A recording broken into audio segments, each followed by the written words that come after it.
like 4 years ako dito I've been here in Malaysia for 4 years as a call center agent. I'm working at Cosmetics Malaysia. So, one of our concerns, ma'am, as an OFW is isa sa pinaka-importanting concerns ng mga ating kababayan dito sa Malaysia at ng OFW sa buong mundo ay ang tanong kung kailan kaya kami makakauwi sa Pilipinas for good. Marami po kasi sa kanila gustong bumalik at doon na magtrabaho, magnegosyo. Pero ang pinakamalaking balakid is ang kakulangan sa sapat na kita o oportunidad sa Pilipinas. Like, for example po, dito sa Malaysia, kahit skilled or semi-skilled worker ka, ay may mataas ka na take-home salary. Kaya dito kami napunta. Sa Pilipinas lang po, sana madagdagan ng livable wages at mapalakas pa po ang manufacturing, agribusiness, and tech industries para po sa mga OFW na uuwi. Sana po makakreate kayo ng balik OFW hub with good salary standards para po sa mga returning OFW.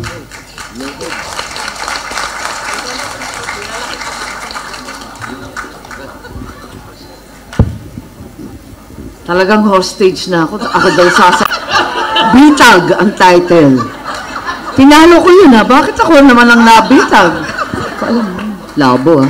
Okay. Maraming salamat po. Pero tamang-tama yung sinasabi niyo. You're ika nga preaching to the choir. Sa Ilocos, kung saan pinakamarami sa lahat ng probinsya ng Pilipinas, ang OFW, balikbayan, at iba pa. Ang parati naming sinasabi, earn, learn, return. Kayo ang magiging pagbabago. Kasi nakita na ninyo, we do not have to live like this. The Philippines does not have to be like the way it is. Hindi kinakailangan na korupsyon, nakalugmok sa kahirapan, at dumarami ang nagugutom. Tama po yung sinasabi ninyo, dapat imbis na linusta yung kabanbayan, ako na magsasabi, masama man ang loob ko, masama man ang loob ninyo, kahit kapatid ko ang nakaluklok sa poder, ang totoo, sayang ang pinaggastusan ng ating bansa, inubos bilyon-bilyon sa ayuda at pamimili ng boto. Sabihin na natin ang totoo.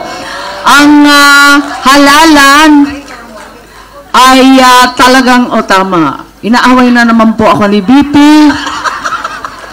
At parating sinasabi, paltan mo na kasi yung apelyido mo. Sabi ko, ang problema, yung nakaupo, walang apelyido kasi tambalos-los. Romualdez Puyon at Araneta, sila yung lulong at lalay. Masakit man, aminin, yan ang katotohanan. Kung sana, katulad ng Malaysia, tinutok yan sa iba't ibang investment ng high-tech. Nakita naman natin ang Cyberjaya. Nakakainggit. Alam po ninyo, yung Intel, yung Google, yung Amazon. Lahat pumunta muna sa Pilipinas. Isang tingin pa lang, yung nagkakamot na ng ulo.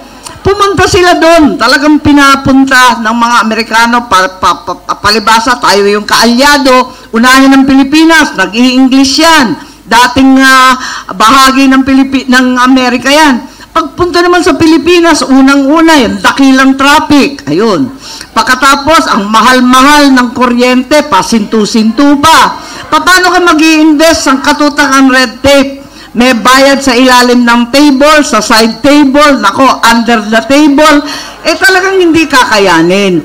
At nagsitakbuhan dito sa Malaysia, nagsipunta sa Vietnam, nagsipunta sa Thailand. Sana pagkakataon na ito na nag-alisan sa China, sana pumunta sa Pilipinas. Ngunit eto nga ang katotohanan. Baguhin po natin, kayo ang magiging binhi ng pagbabago. Nakakita kayo ng mas magandang paraan.